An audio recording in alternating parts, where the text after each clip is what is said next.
Bismillahirrahmanirrahim. Sahabat, coba kita bayangkan sejenak.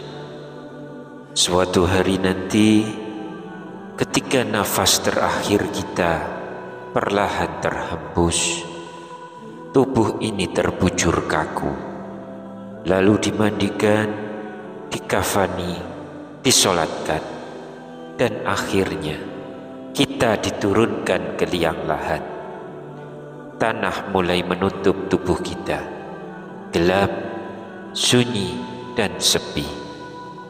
Tidak ada istri, tidak ada anak, tidak ada sahabat yang menemani. Semua meninggalkan kita sendirian di bawah tanah yang dingin. Hanya amal kebaikan yang akan tetap setia menemani.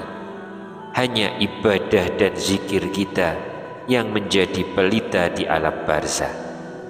Sahabatku, tahukah Anda, ada 3 surah agung yang bila kita biasakan membacanya, maka kubur yang gelap akan bercahaya, yang sempit akan dilapangkan, dan yang menakutkan akan berubah menjadi taman surga.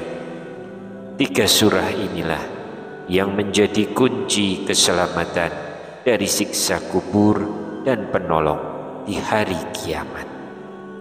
Bismillahirrahmanirrahim. Assalamualaikum warahmatullahi wabarakatuh. Syukur alhamdulillah kita masih dipertemukan kembali di channel ini. Sholawat dan salam selalu dan tetap tercurahkan kepada junjungan kita Nabi besar Muhammad sallallahu alaihi wasallam. Allahumma sholli ala sayyidina Muhammad wa ala ali sayyidina Muhammad. Harapan dan doa saya semoga hari ini Allah lapangkan rezeki kita, Allah ampuni dosa-dosa kita, panjangkan umur kita dalam keberkahan, dan semoga kita semua diwafatkan dalam keadaan beriman. Dan jangan lupa tuliskan sholawat di kolom komentar ya sahabat.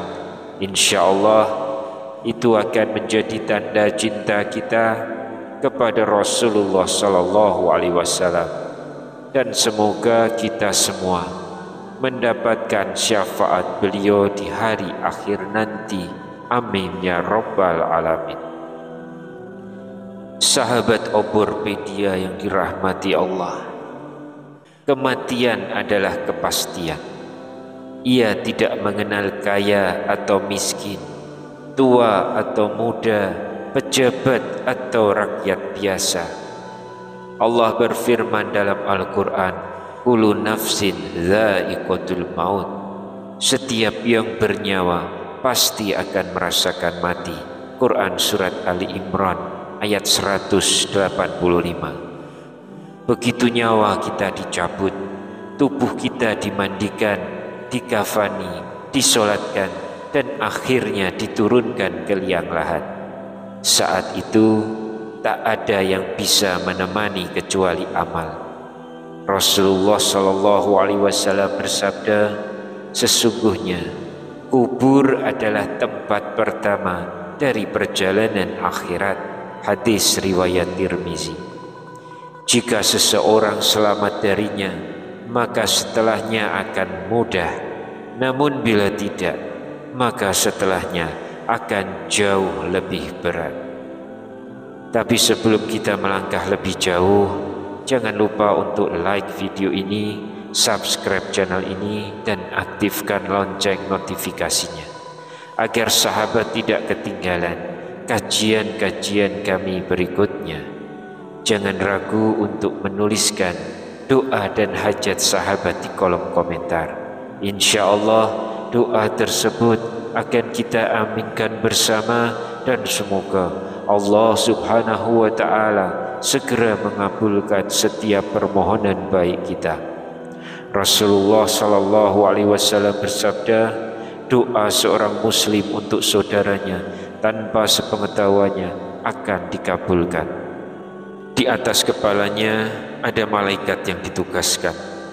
Setiap kali ia mendoakan kebaikan untuk saudaranya, malaikat tersebut berkata, amin, dan engkau pun mendapatkan yang semisalnya. Hadis riwayat Muslim. Maka mari kita saling mendoakan. Semoga Allah mudahkan segala urusan kita di dunia maupun di akhirat. Amin ya Rabbal Alamin. Sahabatku, pernahkah kita dengar kisah Sayyidina Utsman bin Affan radhiyallahu anhuma? Beliau pernah menangis terseduh-seduh saat berdiri di depan sebuah kuburan. Ketika seseorang bertanya, wahai Utsman, engkau tidak menangis ketika disebut surga dan neraka, tapi engkau menangis di depan kubur. Beliau menjawab, sesungguhnya kubur adalah tempat pertama dari perjalanan akhirat. Jika seseorang selamat darinya, maka setelah itu akan lebih mudah, tapi jika tidak, maka setelah itu akan lebih berat. Hadis riwayat Tirmizi. Sahabat beriman, ada dua kisah nyata yang bisa menjadi pelajaran berharga bagi kita. Yang pertama, Kiai Haji Ahmad Dahlan. Beliau adalah pendiri Muhammadiyah. Beliau dikenal istiqomah membaca surah Al-Mulk setiap malam sebelum tidur, bahkan saat beliau sakit. Beliau berkata, surah ini akan menjadi sahabatku di alam kubur. Yang kedua, kisah seorang petani sederhana di Jawa Timur. Setiap malam setelah Isya, ia membaca 3 surah agung. Saat beliau wafat, wajahnya tersenyum dan bercahaya. Para tetangga terharu karena wajahnya tampak damai. Seorang ustaz berkata, inilah janji Allah, orang yang istiqomah membaca ayat-ayatnya akan diterangi kuburnya dengan cahaya Al-Quran. Sahabat Oborpedia yang dirahmati Allah, kisah tentang Kiai Haji Ahmad Dahlan dan petani sederhana tadi bukan sekedar cerita.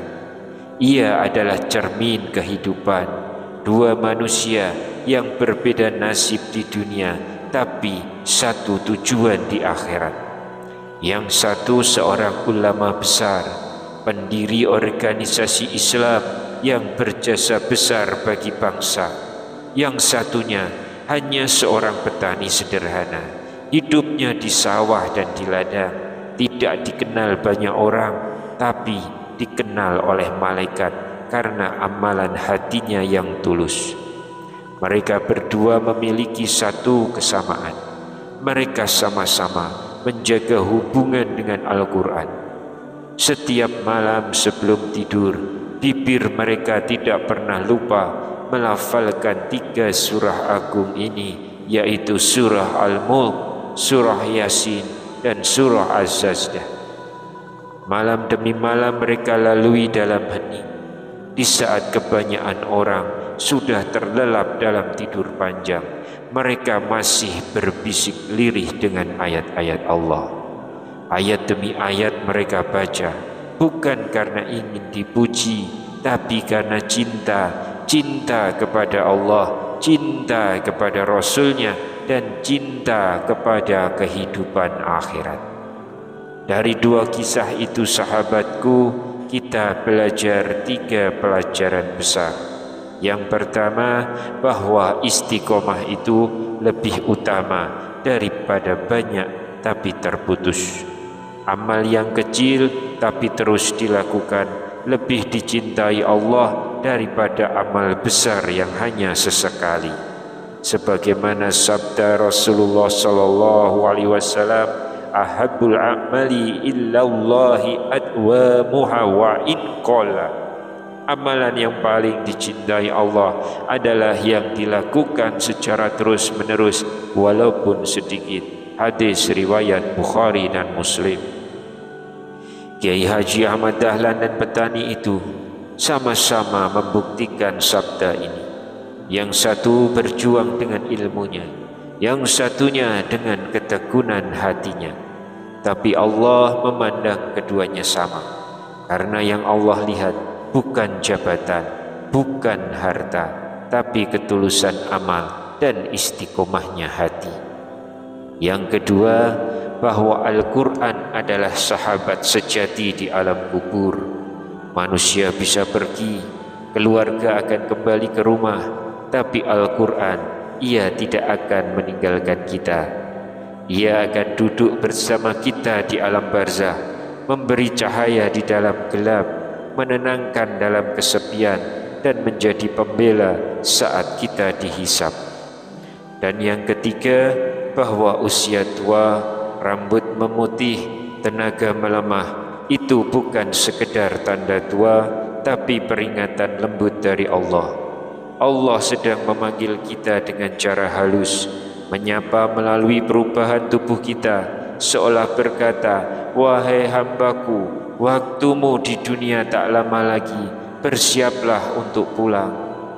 Sahabatku yang dirahmati Allah, dari sinilah kita mulai memahami mengapa Rasulullah SAW mengajarkan kepada kita 3 surah istimewa, 3 surah yang tidak hanya membawa pahala, tapi juga perlindungan saat kita sudah tidak lagi bernafas.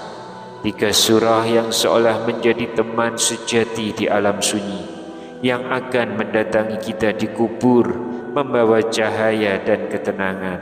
Mereka adalah surah Al-Mulk, surah Yasin, dan surah Az-Sajdah. Bayangkan, suatu malam seorang hamba Allah menutup matanya sambil membaca surah Al-Mulk. Satu persatu ayatnya mengalun pelan. Tabarakalladzi biyadihil mulk. Saat ia wafat, surah ini datang menemaninya di alam kubur. Dalam sebuah hadis sahih, Rasulullah SAW bersabda, ada satu surah dalam Al-Quran yang terdiri dari 30 ayat, yang memberi syafaat kepada pembacanya hingga ia diampuni dosanya. Hadis riwayat Abu Dawud dan Tirmizi. Surah itu adalah surah Al-Mulk. Dialah pelindung di alam kubur, penjaga dari siksa, pembawa cahaya, dan penenang di kegelapan. Kemudian datang surah Yasin yang disebut oleh Rasulullah sebagai qalbul Quran, jantungnya dari Al-Quran. Inna likulli syai'in qalban wa qalbul Qur'ani Yasin. Segala sesuatu memiliki hati, dan hati Al-Quran adalah surah Yasin. Hadis riwayat Tirmizi. Surah Yasin ini menenangkan hati orang yang membaca, menjadi pelipur bagi orang yang sakit, dan menenangkan jiwa bagi orang yang akan meninggal dunia. Bahkan bagi yang sudah tiada, bacaan Yasin menjadi rahmat yang mengalir ke alam kubur mereka. Dan yang ketiga, surah Az-Sajdah. Surah ini penuh dengan ayat-ayat yang mengingatkan manusia akan keagungan Allah dan hari kebangkitan. Di dalamnya ada ayat sujud yang mengajarkan kita untuk tunduk serendah-rendahnya di hadapan Sang Pencipta. Diriwayatkan dalam hadis sahih, Nabi SAW tidak tidur hingga membaca surah Az-Sajdah dan surah Al-Mulk. Hadis riwayat Bukhari dan Muslim. Artinya, Rasulullah SAW sendiri menjadikan 2 surah ini rutinitas harian sebelum tidur, dan itu bukan tanpa makna. Beliau mengajarkan bahwa tidur sejatinya adalah latihan kematian. Maka siapa yang membacanya sebelum tidur, seolah ia menyiapkan diri untuk kematian yang indah. Sahabat beriman, dunia ini hanya singgahan. Setiap langkah yang kita ambil hari ini sedang menuntun kita ke 2 arah, ke taman surga atau ke lubang neraka. Maka mulai malam ini jangan tunda lagi. Sebelum mata terpejam, bacalah 3 surah agung itu, Al-Mulk, Yasin, dan Az-Sajdah. Tidak lama, tidak berat, tapi besar sekali maknanya. karena bisa jadi bacaan itulah yang kelak menyambut kita saat sendirian di dalam kubur. Bacaan itulah yang akan berkata di hadapan Allah, "Ya Rabb, inilah hamba-Mu, ia pernah membacaku di dunia, maka hari ini izinkan aku menolongnya." Allahumma ij'al kuburana raudhasan min riyadil jannah. Ya Allah, jadikanlah kubur kami taman dari taman-taman surga. Wala taj'alha hufratan min hufarin nar. Dan jangan Engkau jadikan ia lubang dari lubang-lubang neraka. Ya Allah, terangilah kubur kami dengan cahaya Al-Quran. Ampunilah dosa kami, dosa orang tua kami, dan semua kaum muslimin. Kumpulkan kami kelak bersama Rasulullah dalam naungan kasih-Mu di surga-Mu yang penuh dengan kedamaian. Amin ya rabbal alamin. Wallahu a'lam bishawab. Wassalamualaikum warahmatullahi wabarakatuh.